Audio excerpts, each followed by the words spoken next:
Oke, Assalamualaikum warahmatullahi wabarakatuh. Di pertemuan pertama akuntansi sektor publik ya, kita akan mendiskusikan tentang akuntansi sektor publik.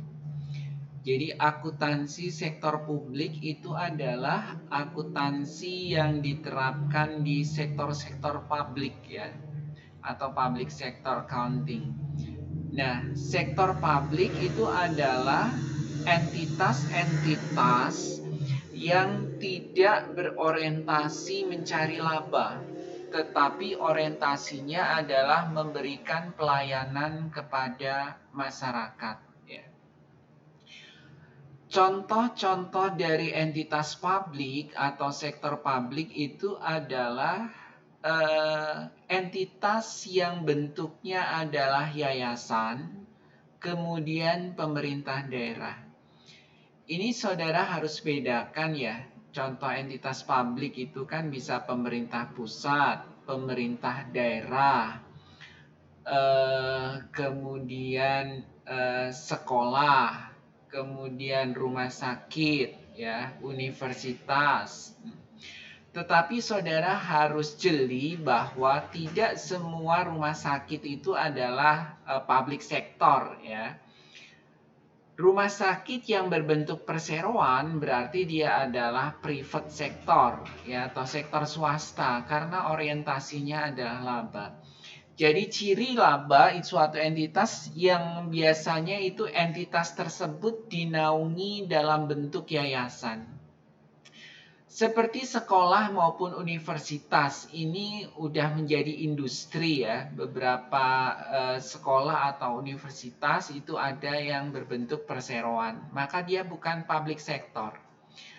Kemudian yang perlu ditekankan lagi bahwa badan usaha milik negara BUMN maupun BUMD itu bukan public sector ya.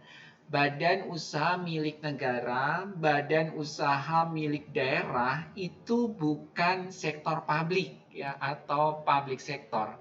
Itu adalah entitas yang berorientasi terhadap laba. Maka pembahasan BUMN, BUMD itu adalah masuk ke private sector ya, masuk ke akuntansi keuangan, bukan ke akuntansi sektor publik. Itu dipahami ya. Jadi sektor publik ciri utamanya adalah dia tidak berorientasi untuk mencari laba, ya. Dan di akuntansi sektor publik kita ini akan kita tekankan di dalam 3 hal. Yang pertama adalah kita akan mempelajari penyusunan laporan keuangan daerah. Kemudian kita akan mempelajari penyusunan laporan Badan Layanan Umum dan kita akan mempelajari tentang pengelolaan dan pelaporan keuangan desa.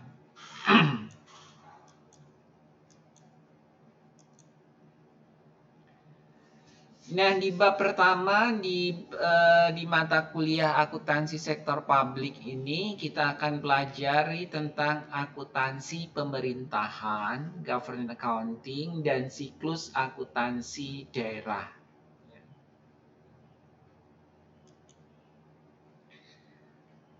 Nah, akuntansi pemerintahan dulu waktu saya kuliah juga tidak dapat tentang akuntansi pemerintahan ya, karena akuntansi pemerintahan itu dinamis ya. Dan memulai stabil itu sejak diterbitkannya standar pernyataan standar akuntansi pemerintahan ya, PSAP. Jadi sebelum tahun 2003 itu adalah tidak ada yang namanya laporan keuangan daerah, laporan keuangan negara itu tidak ada. Karena akuntansinya masih akuntansi mengikuti akuntansi primitif ya, akuntansi tradisional, kemudian cash berbasis kas dan single entries ya. Artinya akuntansi pembukuan sebelum tahun 2003 di pemerintahan itu hanya menghasilkan laporan realisasi anggaran. Tidak ada neraca, tidak ada laporan keuangan di sana. Ya, makanya tidak ada pengendalian, ya, tidak ada catatan aset, ya. Negara ini asetnya berapa itu nggak tercatat sebelum tahun 2003. Itu nggak ketahuan karena tidak ada laporan neracanya. Maka aset-aset di 2003 karena tidak tercatat, ya mudah sekali aset itu diambil alih oleh pihak-pihak lain. Ya. Maka sejak tahun 2003 sampai 2004, ketika terbit Undang-Undang Keuangan Negara dan Undang-Undang Perbedaan Negara, maka dimulailah reformasi penata usahaan keuangan pemerintah pusat maupun daerah. Dan kemudian di tahun 2005 diterbitkannya pernyataan standar akuntansi pemerintahan, ya. Kemudian disempurnakan dengan PP nomor 71 tahun 2010 tentang pernyataan standar akuntansi pemerintahan yang mengatur bagaimana pelaksanaan, pengakuan, pengukuran, pencatatan, penyajian, dan pelaporan transaksi keuangan di pemerintahan. Ya. Jadi titik tolak dari reformasi akuntansi pemerintahan itu sejak 2003. Maka ke sini ini akan stabil keilmuannya. Ya. Jadi kalau saudara saya dulu misalkan, makanya di waktu saya kuliah di tahun 2000 itu tidak ada akuntansi pemerintahan, ya. Sebelumnya ada karena sangat tidak stabil keilmuannya, ya. Maka sejak 2005 itu muncul PP nomor PSAP yang pertama, maka dari situlah keilmuan akuntansi pemerintahan didiskusikan dan dipelajari. Nah, standar akuntansi pemerintahan itu adalah pedoman bagaimana pemerintah pusat dan pemerintah daerah menyusun laporan keuangan. Ingat, di dalam penyusun laporan keuangan itu ada pedoman yang harus kita ikutin. Dan di dalam pemerintah daerah maupun pemerintah pusat, pedomannya adalah standar akuntansi pemerintahan atau SAP, ya. Pernyataan standar akuntansi pemerintahan itu adalah pedoman bagaimana pemerintah pusat dan pemerintah daerah menyusun laporan keuangannya. Masih ingat standar akuntansi di Indonesia ada berapa? Dan salah satunya adalah standar akuntansi pemerintahan yang menjadi pedoman bagi pemerintah daerah maupun pemerintah pusat di dalam menyusun laporan keuangannya. Ingat, PSAP ini hanya digunakan oleh pemerintah pusat dan pemerintah daerah. Tidak digunakan yang lain. Bagaimana Pak dengan entitas sektor publik yang lain? Maka entitas sektor publik yang lain itu masih harus mendasarkan kepada PSAK. Tetapi di dalam penyusunan laporan keuangannya, seperti kita diskusikan di AKL, itu mendasarkan bukan PSAK 1, ya, tapi ke ISAK 35, yaitu penjelasan dari PSAK 1 khusus untuk entitas-entitas publik, ya, atau entitas-entitas nirlaba atau entitas-entitas yang tidak mencari laba. Jadi kalau ditanya Mas, apakah universitas pakai PSAP? Ya kita lihat dulu universitasnya. Kalau universitasnya negeri, dia pakai PSAP. Tapi kalau universitasnya itu adalah swasta, ya dia pakai ISAK 35 di dalam penyusunan laporan keuangannya. Oke. Jadi kalau perguruan tinggi negeri, ya dia mendasarkan pada PSAP karena bagian dari pemerintahan. Tapi kalau universitasnya adalah swasta, ya dia mendasarkan ke PSAK ISAK 35. Begitupun rumah sakit. Kalau dia rumah sakit negeri, ya dia mendasarkan pada PSAP. Tapi kalau rumah sakit swasta, dia bisa mendasar kepada ISAK 35 kalau dia adalah berbentuk yayasan. Tapi kalau rumah sakitnya berbentuk perseroan, dia langsung mengacu kepada PSAK 1 di dalam penyusunan laporan keuangannya. Jadi paham nak ya? Jadi tergantung dari bentuk entitasnya itu apa. Misalnya nih rumah sakit. Saya ulangi lagi nih.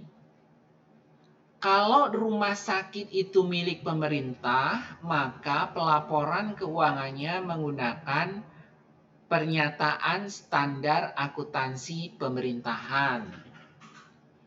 Kalau rumah sakitnya itu adalah milik swasta berbentuk yayasan, maka pelaporan keuangannya menggunakan PSAK ISAK 35. Tapi kalau rumah sakitnya itu adalah milik swasta berbentuk perseroan, maka dia menggunakan PSAK, yaitu PSAK 1 di dalam penyusunan penyajian laporan keuangannya. Ini paham nak ya? Oke. Ini standar akuntansi pemerintahan, ini nggak bisa saudara lihat, bisa saudara download di internet ya, terkait dengan PP nomor 71 tahun 2010 tentang pernyataan standar akuntansi pemerintahan. Nah, ini setiap standar selalu diawali dengan kerangka konseptual akuntansi pemerintahan, PSAP 1 tentang penyajian laporan keuangan, kemudian PSAP 2 itu tentang pengaturan. PSAP itu pernyataan standar akuntansi pemerintahan 02, yaitu tentang laporan realisasi anggaran berbasis kas, sampai dengan PSAP nomor 12 tentang laporan operasional. Artinya kalau kita mau menyusun laporan arus kas, ya baca PSAP bagaimana penyusunannya. Kita mau membuat disclose atau catatan atas laporan keuangan, ya kita lihat PSAP 04. Bagaimana kita menyusun CALK-nya. Kemudian kita bagaimana memperlakukan persediaan, kita lihat PSAP 05, yang tentunya inventory di pemerintahan ini sangat berbeda dengan inventory di perusahaan swasta. Ya, bagaimana pengakuan, pengukuran, pencatatan, penyajian, dan pengungkapannya, ya lihat PSAP 05. Nah, ini terkait dengan standar akuntansi pemerintahan, ini dikembangkan oleh Komite Standar Akuntansi Pemerintahan ya. Bisa saudara akses di www.ksap.org ya, organisasi. Di sana PSAP bisa saudara download, kemudian interpretasi dari PSAP juga bisa saudara download, kemudian buletin teknisnya bagaimana implementasi dari standar akuntansi pemerintahan juga bisa saudara unduh ya. Kita tahu bahwa setiap standar itu diawali dengan kerangka konseptual. Dan di sini ada kerangka konseptual akuntansi pemerintahan. merupakan konsep dasar penyusunan dan pengembangan standar akuntansi pemerintahan yang menjadi acuan bagi penyusun standar, penyusun laporan keuangan, pemeriksa, dan pengguna laporan keuangan dalam mencari pemecahan sesuatu masalah yang belum diatur di dalam standar. Jadi kerangka konseptual itu adalah pembukaan di dalam standar. Ya. Acuan dari semua standar adalah kerangka konseptual. Sementara interpretasi, jadi isi dari standar itu kan kerangka konseptual, kemudian pernyataan standar, kemudian interpretasi terhadap standar. Nah, interpretasi pernyataan standar akuntansi pemerintahan yang selanjutnya disebut IPSAS ini adalah penjelasan, klarifikasi, dan uraian lebih lanjut atas pernyataan standar akuntansi pemerintahan. Jadi pengertian akuntansi pemerintahan sendiri pokoknya akuntansi yang diimplementasikan di dalam entitas pemerintah pusat maupun pemerintah daerah itu adalah akuntansi pemerintahan. Atau secara bahasa merupakan sistem akuntansi pemerintahan merupakan serangkaian prosedur mulai dari pengumpulan data, pencatatan, pengistisaran, dan pelaporan posisi keuangan dan operasi keuangan pemerintah pusat maupun daerah. Paham ya? Jadi akuntansi pemerintahan itu adalah ya akuntansi yang diimplementasikan di entitas pemerintah pusat maupun pemerintah daerah.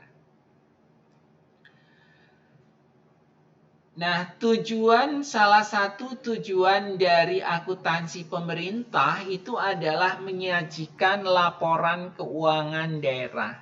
Kita tahu sebelum 2003 itu tidak ada yang namanya laporan keuangan daerah maupun laporan keuangan pusat itu tidak ada. Dan apa jadi peranan dari laporan keuangan daerah? Itu adalah menyediakan informasi yang relevan ya, mengenai posisi keuangan dan seluruh transaksi yang dilakukan oleh pemerintah daerah selama satu periode.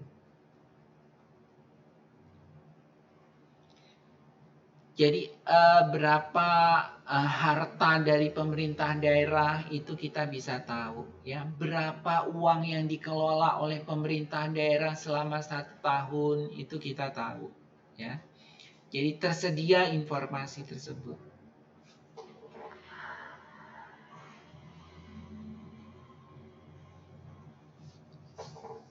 Selain itu, laporan keuangan juga bisa membandingkan realisasi pendapatan dan belanja dengan anggaran yang telah ditetapkan, menilai kondisi keuangan, efektivitas, efisiensi, dan lain sebagainya. Sehingga kita dengan laporan keuangan itu misalnya nih Bupati tahun ini sama tahun kemarin bagusan mana ya? Itu bisa salah satunya yang bisa lihat dari laporan keuangan. Kita bandingkan saja bagaimana laporan posisi keuangan Bupati tahun ini sama laporan Bupati tahun kemarin.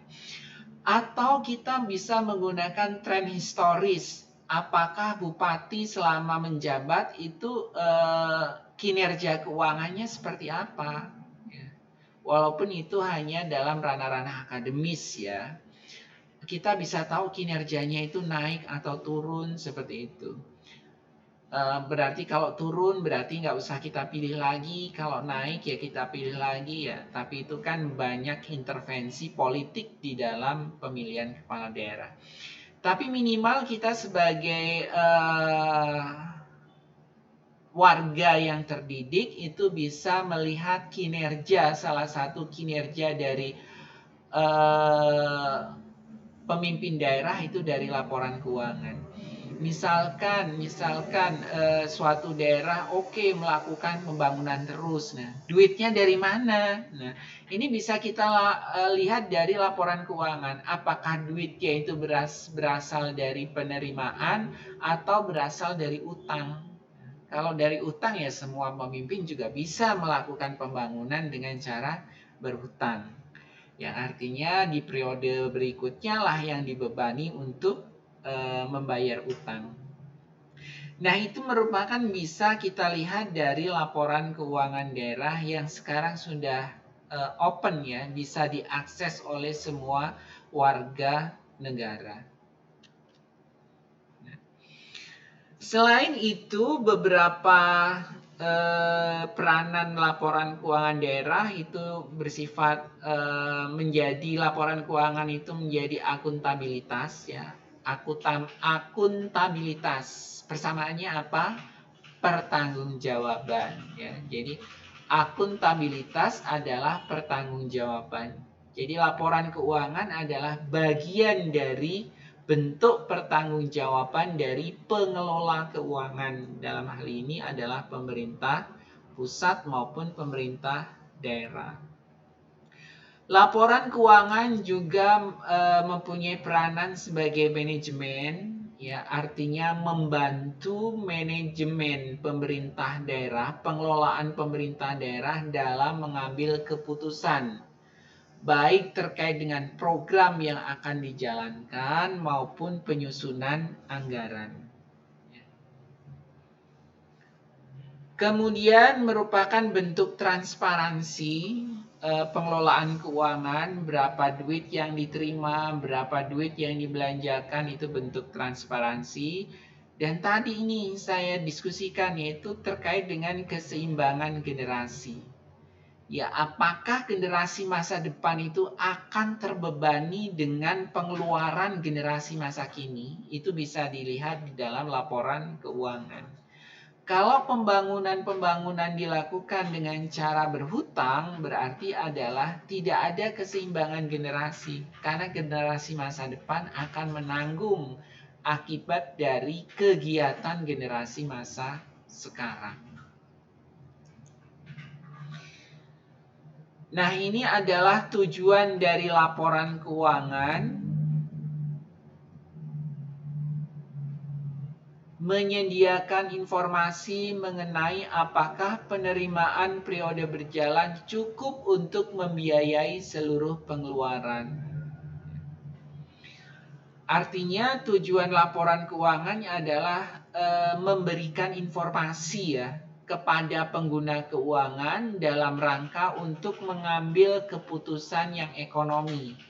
Baik itu sebagai pengelola pemerintah maupun sebagai warga dalam rangka untuk bentuk pertanggungjawaban.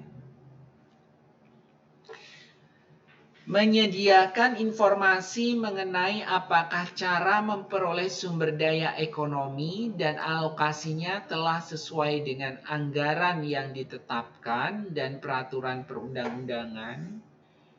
Menyediakan informasi mengenai jumlah sumber daya ekonomi yang digunakan dalam kegiatan pemerintah daerah dan lain sebagainya. Intinya tujuan laporan keuangan adalah menyediakan informasi. Siapa penggunanya? Pengguna utamanya ini adalah kalau di sini dikatakan masyarakat, padahal pengguna utamanya ya pemerintah daerah sebagai akuntabilitas dan juga sebagai manajemen.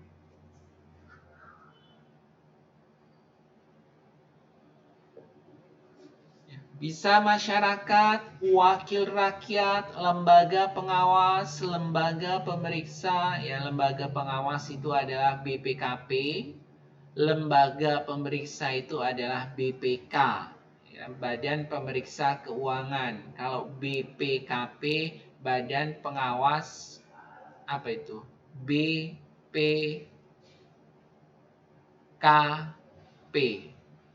dan pembangunan pokoknya itu ya. Lembaga pengawas adalah BPKP, lembaga pemeriksa adalah BPK. Kemudian pihak yang memberi atau berperan dalam proses donasi, investasi, dan pinjaman. Ya, banyak sekarang perbankan itu melakukan pinjaman ke pemerintah daerah. Ya, karena pemerintah daerah itu diberi kewenangan untuk meminjam uang ke bank. Tapi belum diberi kewenangan untuk menerbitkan obligasi, belum. Batas pinjam di bank boleh. Yang penting disetujui oleh DPRD. Ya.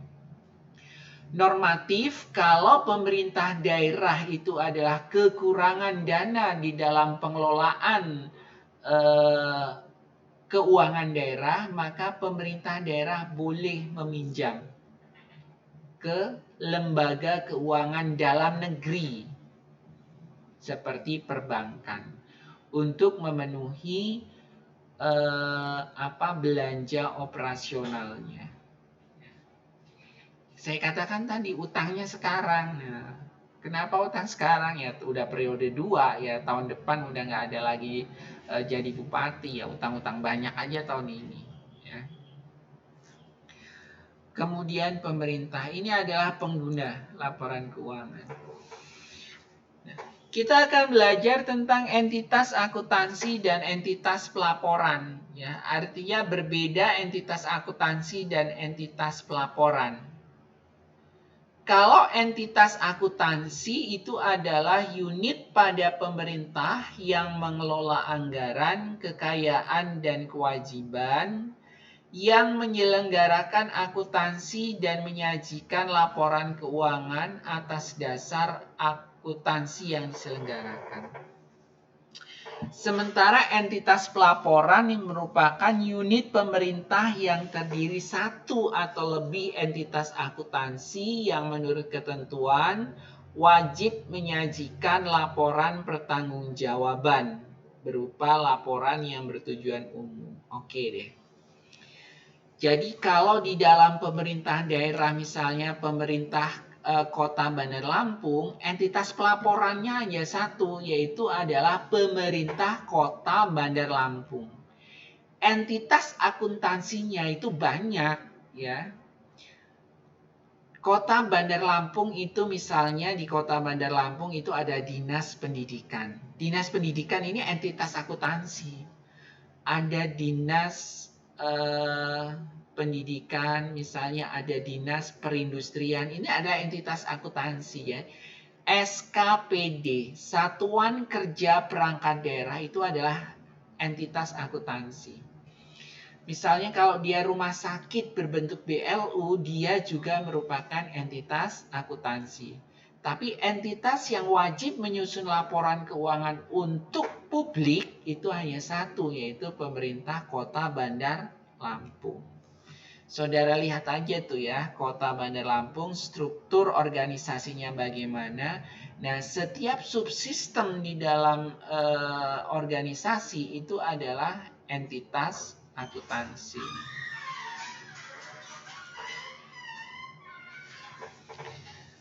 Karakteristik kualitatif laporan keuangan ya. Karakteristik kualitatif laporan keuangan ini adalah merupakan kualitas yang harus kita capai ya. Kualitas normatif yang harus kita capai di dalam laporan keuangan. Ada 4 kualitas karakteristik kualitatif laporan keuangan. Yang pertama, laporan keuangan itu harus relevan, andal, ya, dapat dibandingkan dan dapat dipahami. Ya. Kita harus menyusun laporan keuangan yang memiliki 4 kualitas ini. Yang pertama adalah informasinya harus relevan, kemudian andal, dapat dibandingkan, dan dapat dipahami. Relevan artinya bahwa laporan keuangan itu mempunyai manfaat umpan balik, manfaat prediktif, tepat waktu, dan lengkap. Laporan keuangan kalau disajikan terlambat, yaitu sudah tidak tepat waktu, yang udah relevan, nggak ada gunanya, buat apa gitu ya. Maka kita harus menyajikan laporan keuangan yang tepat waktu. Kita juga harus menyajikan laporan keuangan itu secara jujur. ya, dapat diverifikasi kebenarannya, kemudian netral, sehingga lapor netral itu tidak memihak ya di dalam penyusunan laporan keuangan, sehingga informasi yang ada dalam laporan keuangan itu benar-benar berkualitas ya, disajikan secara jujur, dapat diperiksa, dapat diverifikasi dan netral ya.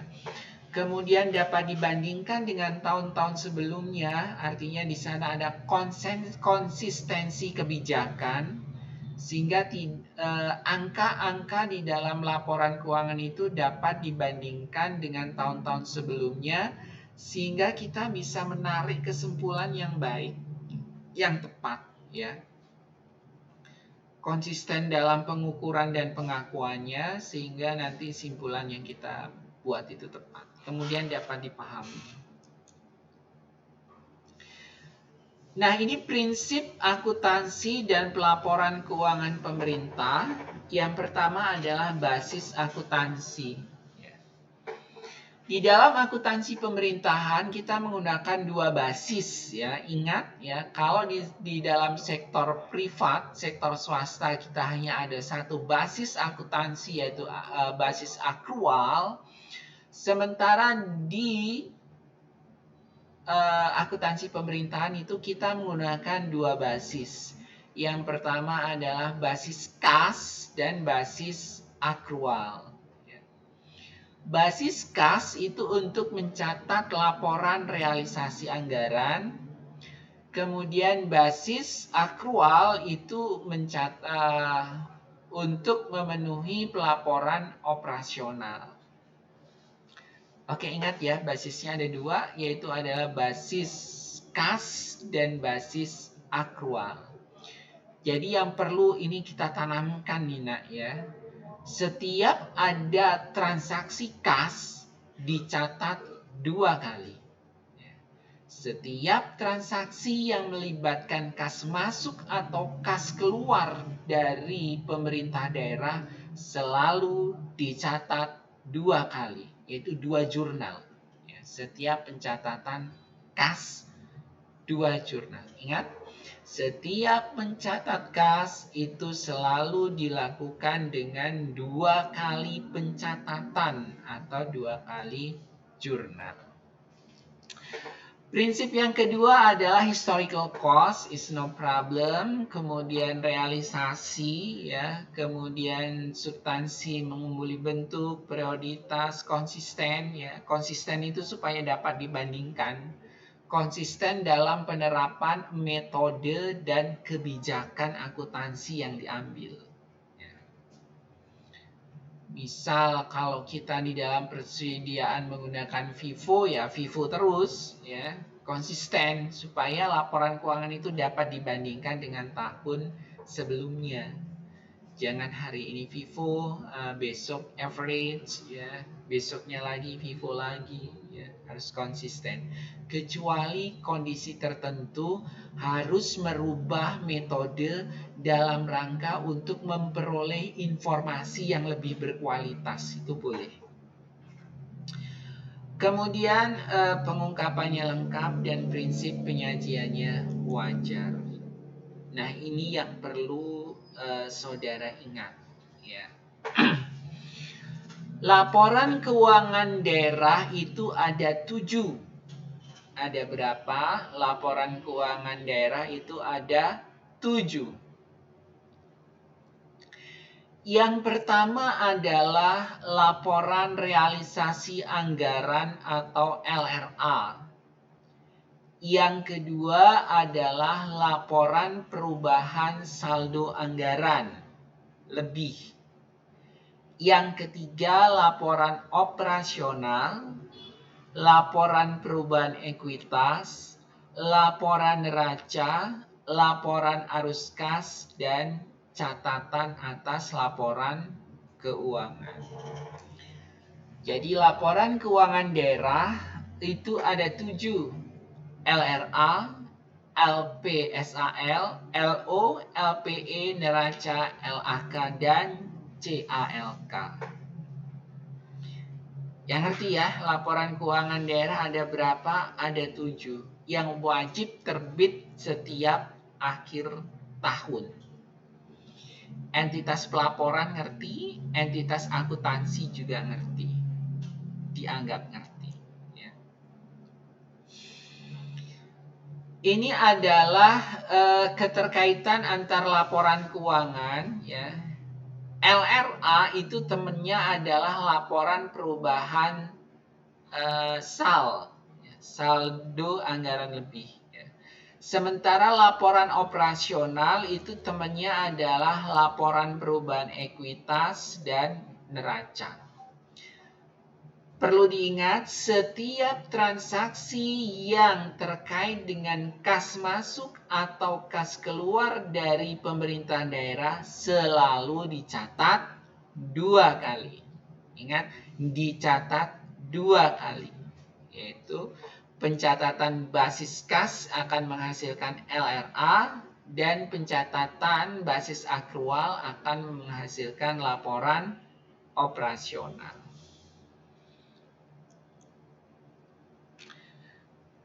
Alur penyusunan laporan keuangan di pemerintah pusat itu tidak jauh berbeda dengan laporan keuangan di sektor privat, ya. Dimulai dari transaksi, kemudian ada jurnal, posting ke buku besar, ya, kemudian buat neraca saldo, buat penyesuaian, kemudian kalau dia bantu di dalam manual secara kertas kerja, kemudian laporan keuangan, jurnal penutup, dan jurnal kembali, ya. Tapi saudara ingat bahwa setiap jurnal ya kita tulis di jurnal, di buku jurnal, nah nanti akan selalu diposting. Baik jurnal transaksi, jurnal anggaran, jurnal penyesuaian ya dicatatnya di jurnal. Habis di jurnal ya diposting ke buku besar. Oke, habis diposting itu akan buat neraca saldo tentunya. Ada penyesuaian dan neraca saldo di sini disesuaikan akan menyusun laporan keuangan. Nah, kita akan membahas laporan keuangan daerah ya. Saudara tahu laporan keuangan daerah itu ada 7.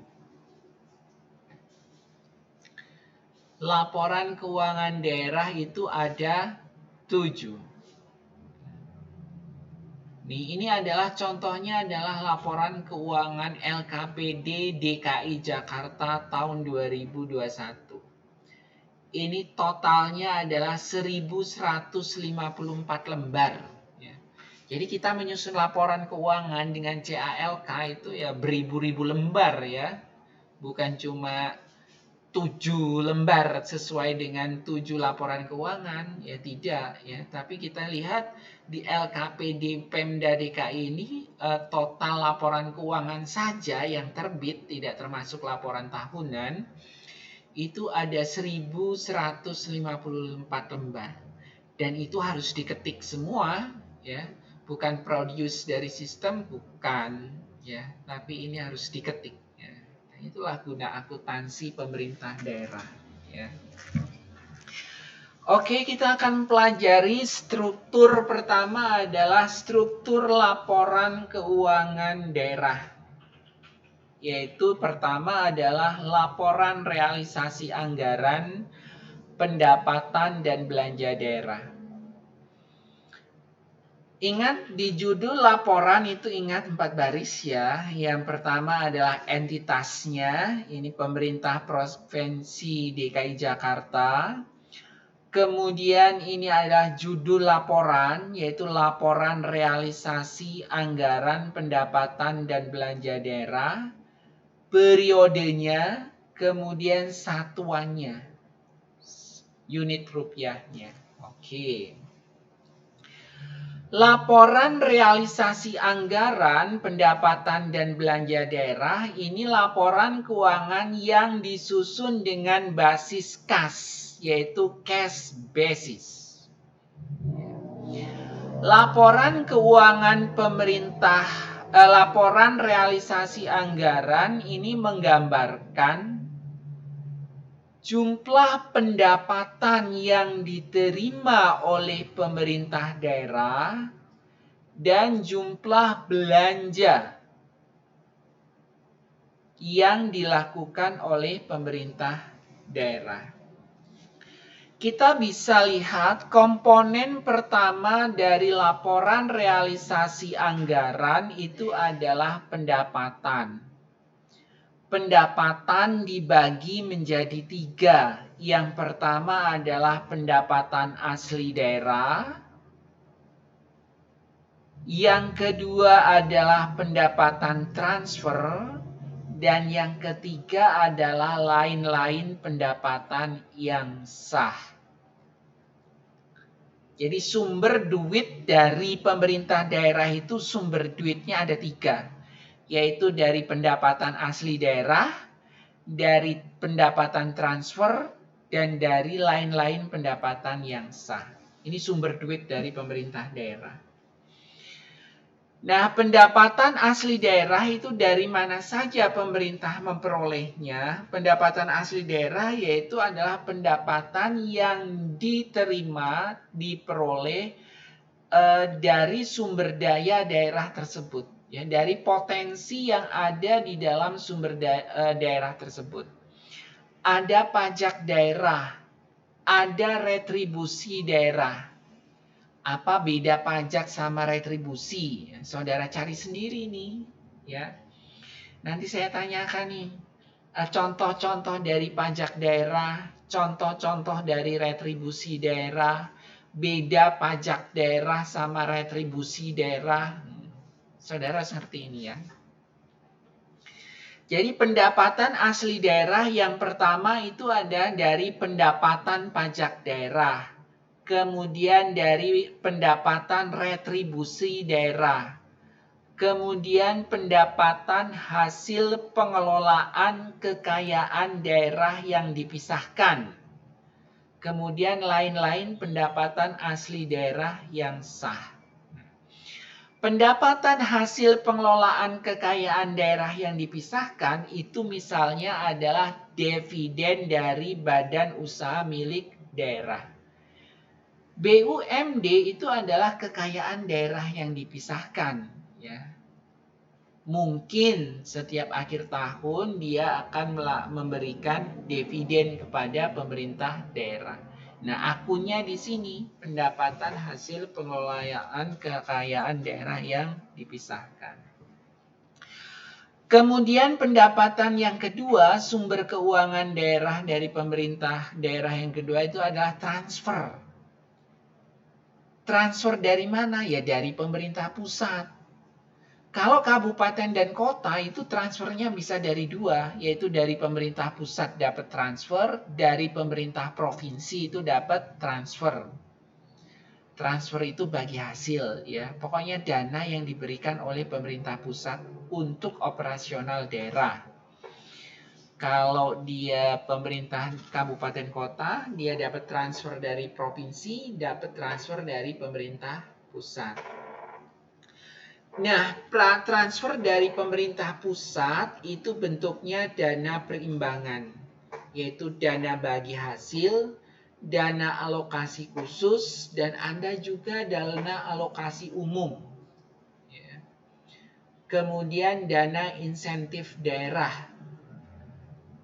Pokoknya kalau transfer pemerintah pusat ya duitnya dari pemerintah pusat.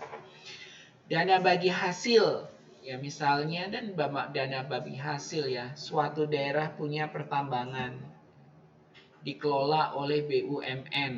Nah, maka hasilnya itu nanti ya akan dipulangkan ke daerah. Ada yang menjadi bagian dari pemerintah pusat, ada yang menjadi bagian dari pemerintah daerah.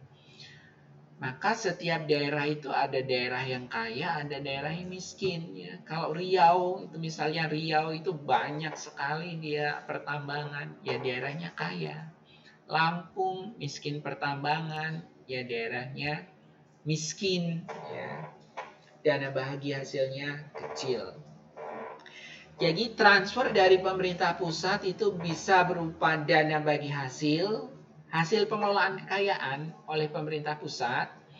Kemudian ada dana alokasi khusus, dana alokasi umum, dan ada dana otonomi khusus. Misalnya untuk Papua dan untuk Aceh itu ada dana khusus yang memang digulirkan dalam rangka otonomi khusus daerah. Ya. Jadi mengapa putra-putra Papua itu dana-dana beasiswa itu bertebaran dari pemerintah daerah karena saking banyaknya duit pemerintah Papua. Ya. Jadi jangan sangka Papua itu miskin ya, Papua itu super kaya ya. Maka putra-putra daerahnya disuruh bebas keluar luar negeri atau yang penting keterima di luar negeri pasti dapat beasiswa ya. Kalau Lampung ya jangankan keluar negeri, dalam negeri aja nggak ada ya. Kemudian lain-lain pendapatan yang sah, kemudian pendapatan hibah. Ini ditotalkan jadi jumlah pendapatan. Contoh ini di pemerintah Provinsi DKI Jakarta ini dalam 1 tahun dia menerima uang 65 triliun.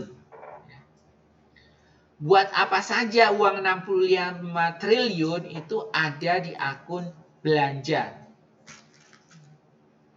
65 triliun itu ya dibelanjakan untuk belanja operasi dan belanja modal. Belanja operasi itu untuk kegiatan operasi pemerintah daerah.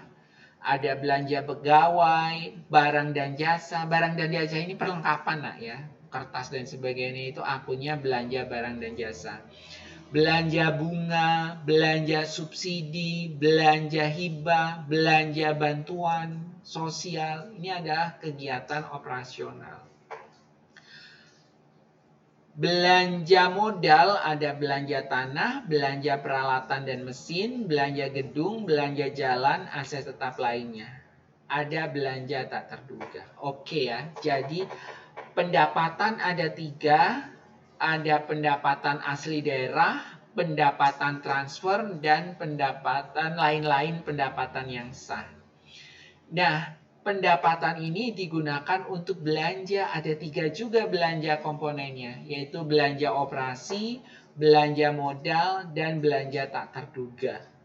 Belanja tak terduga itu adalah belanja yang digunakan untuk penanganan hal-hal yang tak terduga, misalnya bencana alam, banjir, gempa, tanah longsor, kebakaran, dan sebagainya.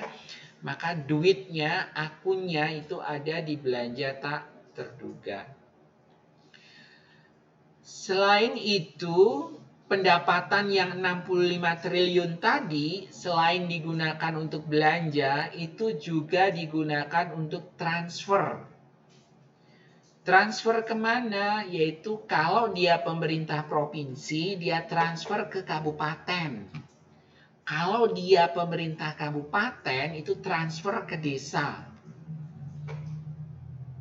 Jadi komponennya pendapatan itu dikeluarkan untuk belanja dan dikeluarkan untuk transfer. Nah, pendapatan dikurangi belanja, dikurangi dengan transfer, ini akan muncul surplus dan defisit. Saudara lihat nih ya, pemerintah DKI itu selama 2021 itu menerima uang 65 triliun. Tetapi belanja dan transfernya itu 69 triliun. Maka dia defisit 4 triliun. Artinya dia uang masuknya 65, uang keluarnya 69. Berarti dia ada kekurangan 4 triliun. Maka itu adalah surplus dan defisit. Jadi struktur dari realisasi anggaran itu saudara lihat ya. Pendapatan kurangi belanja, kurangi transfer akan menjadi surplus dan defisit. Oke ya itu ya. Nah defisit ini,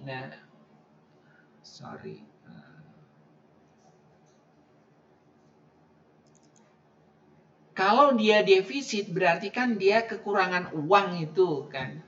Nah, inilah akun di bawahnya, yaitu pembiayaan. Pembiayaan itu ada dua, penerimaan pembiayaan dan pengeluaran pembiayaan.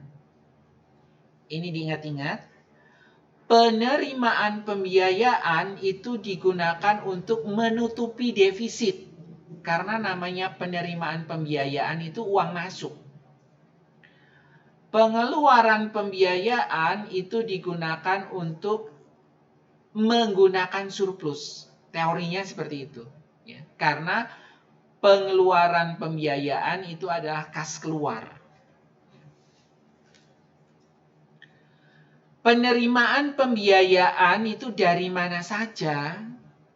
Yaitu dari penggunaan sisa lebih anggaran tahun lalu. Pencairan dana cadangan nih, pinjaman dalam negeri. Penerimaan kembali pemberian pinjaman. Penerimaan kembali investasi non permanen. Jadi kalau kita kekurangan uang 4 triliun, ya, ini logika daerah itu sama dengan logika pusat. Ya. Kalau penerimaannya itu ada 65, kita belanjanya 69, berarti kita kekurangan duit 4 triliun. Nah, maka berpikirlah daerah atau menteri keuangan ini, dapat dari mana uang 4 triliun ini? Oh, bisa dari akun di bawahnya, yaitu pembiayaan. Misalnya pinjaman dalam negeri. Ya, pinjem ke bank. Siapa yang bayar? Generasi berikutnya. Ini pemerintah daerah ini pinjem ke pemerintah pusat, ya, pinjaman dalam negeri pemerintah pusat, bisa lembaga keuangan per bank itu 9 triliun. Pinjam 9 triliun. Penggunaan silva itu artinya tahun kemarin itu ada duit saldo kasnya itu 5 triliun. Ya, gunain aja tahun ini. Oke. Nah, kemudian selain ini dia juga mengeluarkan pembiayaan nih.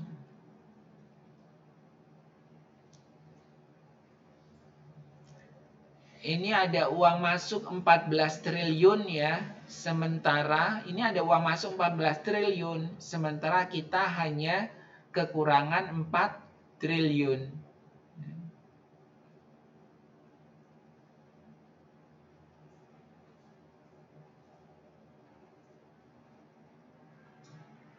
Kok nggak ada itunya ya? 4, 7, 8, 3. Oke nih.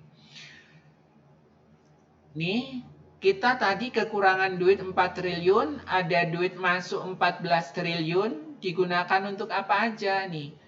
Penyertaan modal pemerintah daerah, ya, PMP 9 triliun. Misalnya ini penyertaan modal, yaitu kita masukkan uangnya ke BUMD, Badan Usaha Milik Daerah, ya. Kita untuk memperkuat permodalan atau kita beli sahamnya untuk menyuntik BUMD itu 9 triliun. Kemudian kita juga untuk membayar utang 33 miliar, kemudian memberikan pinjaman ke masyarakat 200 miliar. Sehingga pembiayaan netonya 4 triliun, sama dengan surplusnya 4 triliun. Nah, di akhir tahun berarti silpanya 0.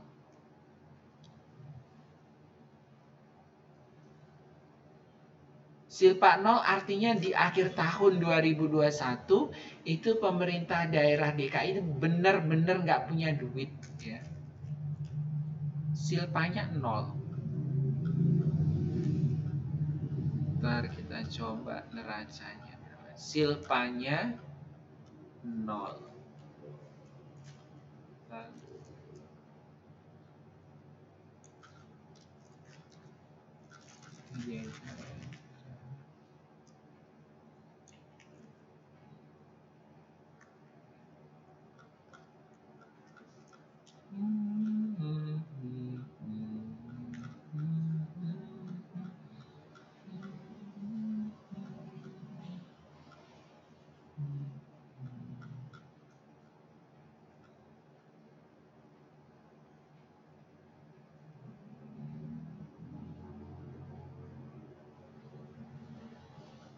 Oke.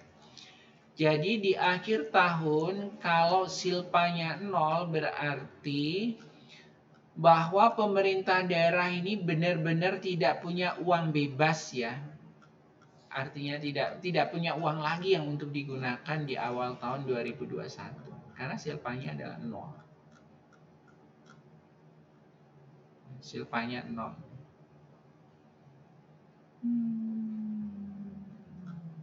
Untuk tahun 2001 ya, berarti di 2021 dia nggak punya silpa. Silpanya 0. Oke, itu adalah laporan realisasi anggaran, ngerti ya?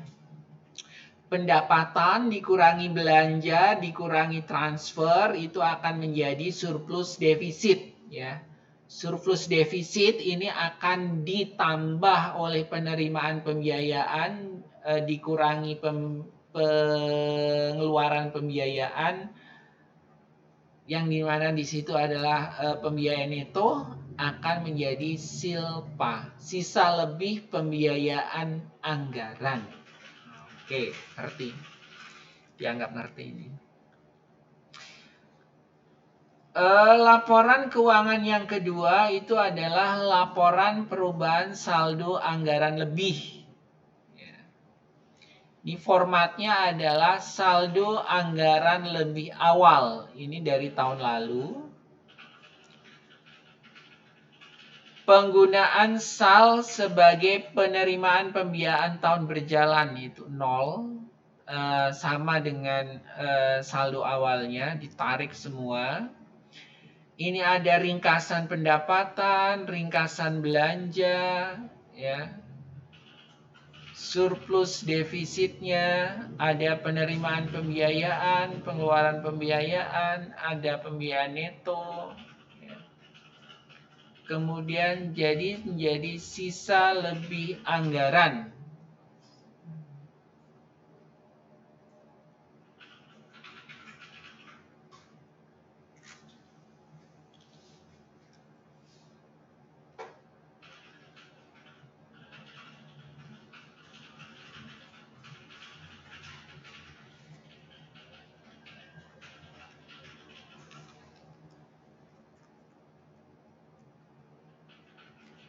Kita coba.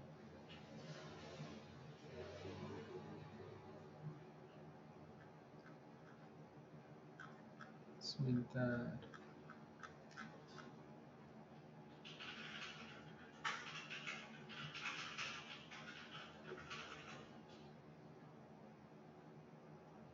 Oke. Laporan keuangan yang ketiga itu laporan operasional. Nah, laporan operasional itu kalau LRA itu cash basis, laporan operasional itu adalah accrual basis. Ya. Sama pendapatannya itu ada pendapatan asli daerah, pendapatan transfer, lain-lain pendapatan daerah yang sah. Tapi ingat, akunnya ini beda. Ini adalah pendapatan LO. Yang di atas tadi adalah pendapatan LRA. Jadi nanti ada 2 jurnal setiap yang terkait dengan kas, yaitu jurnal LRA dan jurnal LO.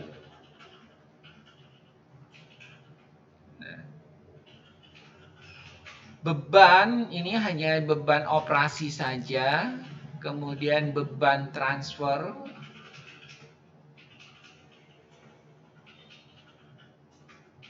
Ini hanya beban ya, nggak ada belanja modal, karena belanja modal itu kalau di LO itu sebenarnya setara dengan laporan laba rugi.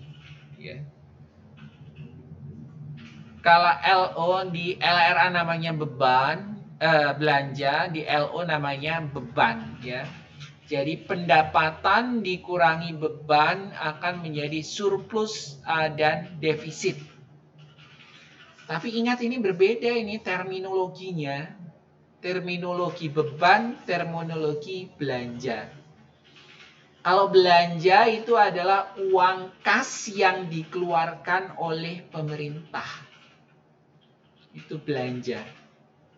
Untuk kegiatan operasional pemerintah. itu belanja. Kalau beban itu adalah uang kas pengeluaran yang dikeluarkan oleh pemerintah daerah dalam rangka kegiatan operasionalnya dan tidak akan mendapatkan kembali ya, tidak dapat ditarik kembali uang tersebut dan tidak ada akan menerima manfaat di kemudian hari secara langsung. Makanya di dalam laporan operasional ini tidak ada beban modal ya. Kalau belanja modal ya diakui sebagai aset. Nanti masuknya neraca, bukan masuk LO. Ya masuk LO itu hanya beban, yaitu beban pegawai, beban barang, beban jasa, pemeliharaan, perjalanan dinas, ya, beban bunga, subsidi, hibah, bantuan sosial, penyisian piutang, kerugian selisih kurs, ya, dan lain sebagainya. Oke, arti ya ini pendapatan dikurangi beban penyusutan, ya, di mana ada di LRA penyusutan? Ya nggak ada karena dia cash basis. Yang ada penyusutan ada di LO. Beban operasi, beban penyusutan dan amortisasi, ada beban transfer, menjadi surplus dan defisit. Oke.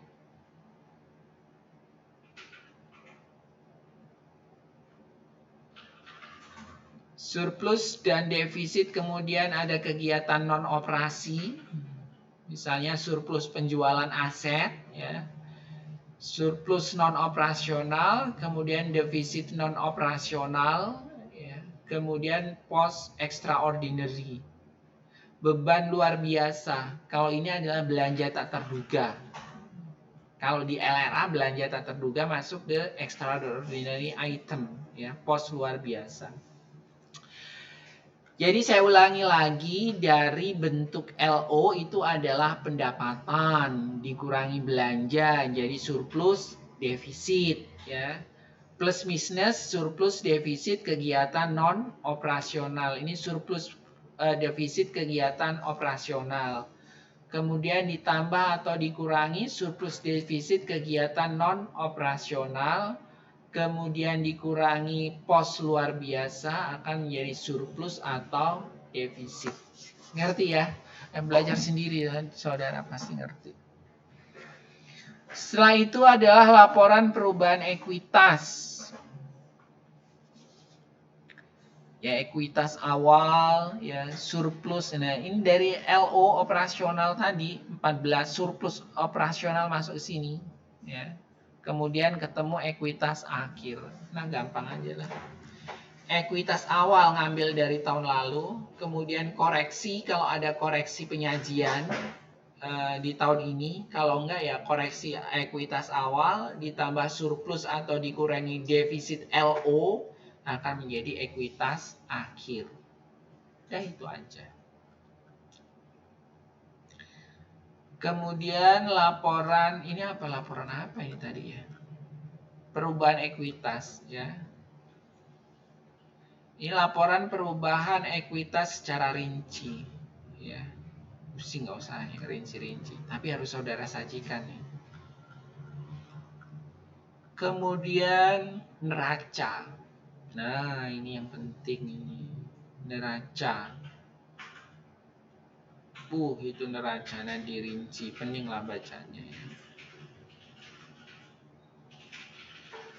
Sama seperti neraca itu menyajikan apa yang dimiliki oleh perusahaan, oleh pemerintah kabupaten dan kota dalam bentuk aset, kemudian kewajibannya apa dalam sisi liabilitas, kemudian dia ada sisanya berbentuk ekuitas. Ingat, penyusunan neraca maupun laporan posisi keuangan nggak ada bentuk T, kiri kanan nggak ada ya. Tapi atas bawah dan lurus, nggak belok-belok ya. Jadi hidup ini harus lurus. Mana ada ini yang belok-belok, nggak ada kan.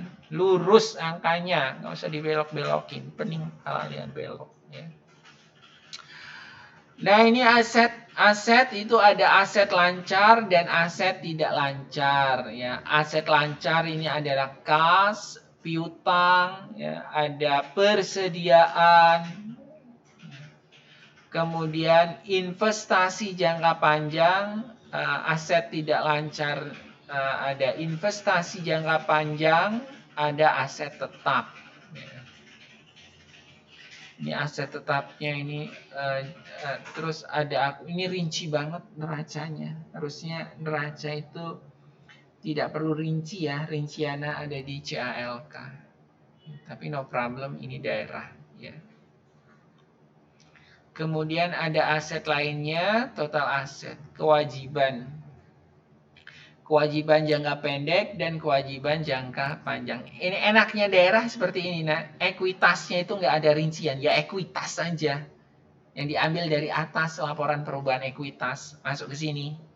Ekuitas saja.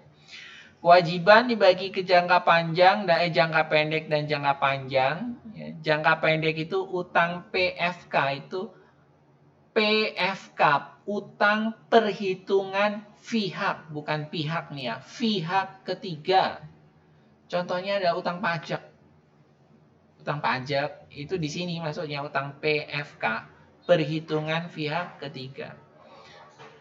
Utang bunga pinjaman, bagian lancar utang jangka panjang, ya, pendapatan diterima di muka dan lain sebagainya.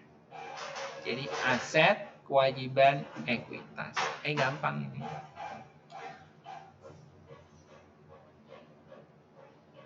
Ini rinciannya. Pokoknya itu aja ya. Paham ini ya? Dianggap paham Pak? Ya. Saudara kan cerdas. Ya. Jadi kalau neraca itu isinya apa? Aset lancar, investasi jangka panjang, aset tidak lancar, ya. Kemudian total aset, kewajiban jangka pendek, kewajiban jangka panjang, kemudian ekuitas, satu line, satu baris, ya, ekuitas. Saya rasa cukup itu ya pertemuan kita hari ini.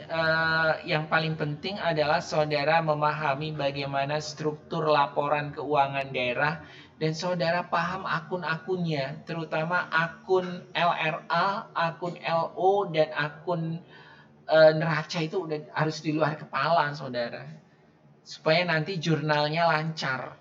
Ya. Kalau nggak di luar kepala ya nanti nggak bisa jurnal saudara.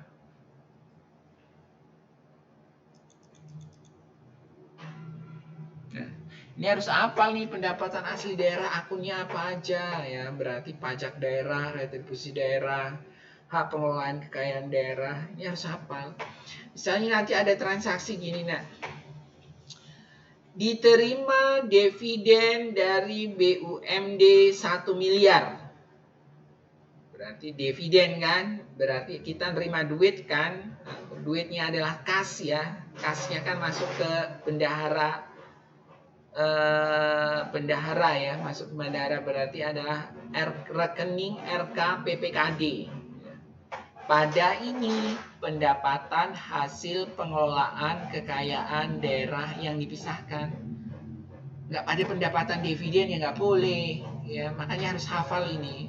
Berarti nanti itu jurnalnya adalah jurnal LO-nya itu adalah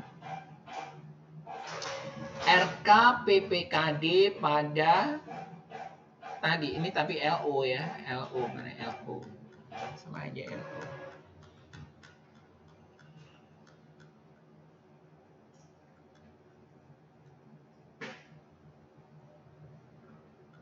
Mana LO? Ini laporan operasional.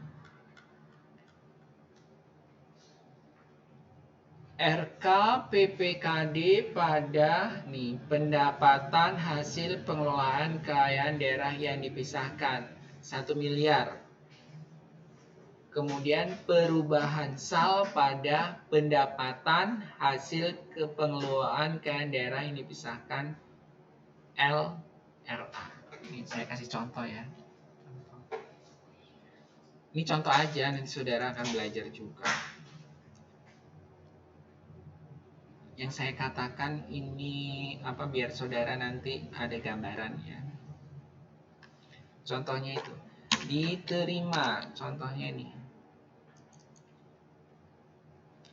diterima dividen dari BUMD 1 miliar. Ini jurnalnya harus ada dua ini, nak. Yang pertama ada jurnal LO. Pertama LO. L-O. Ini nanti jurnalnya gini. RKPPKD pada apa ini? Tadi pendapatan ini. HPKD, pendapatan hasil pengelolaan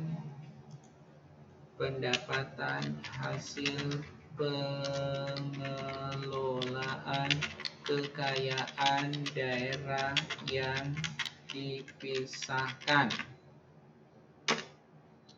1 miliar tentunya ini.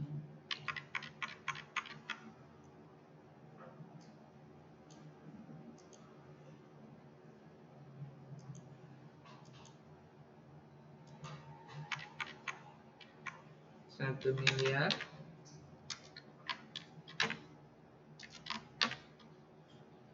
ada ini juga 1 miliar. Kemudian ada jurnal LRA ini, nak. Apa jurnal LRA-nya? Berarti itu adalah perubahan sal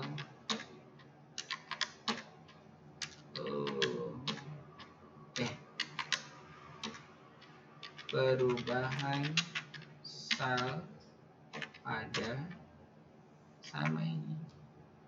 Tapi ingat, ini nomor rekeningnya beda, kode rekeningnya beda, karena ini adalah kode rekening LRA, ini kode rekening LO, juga 1 miliar. Ini yang saya katakan, setiap yang terkait dengan kas itu selalu di jurnal 2 kali. Pertama jurnal LO, yang kedua jurnal LRA. Transaksinya 1, yaitu diterima dividen BUMD 1 miliar. Rekening PPKD itu rekening pengelolaan pejabat pengelola kekayaan daerah, yaitu rekeningnya bendahara.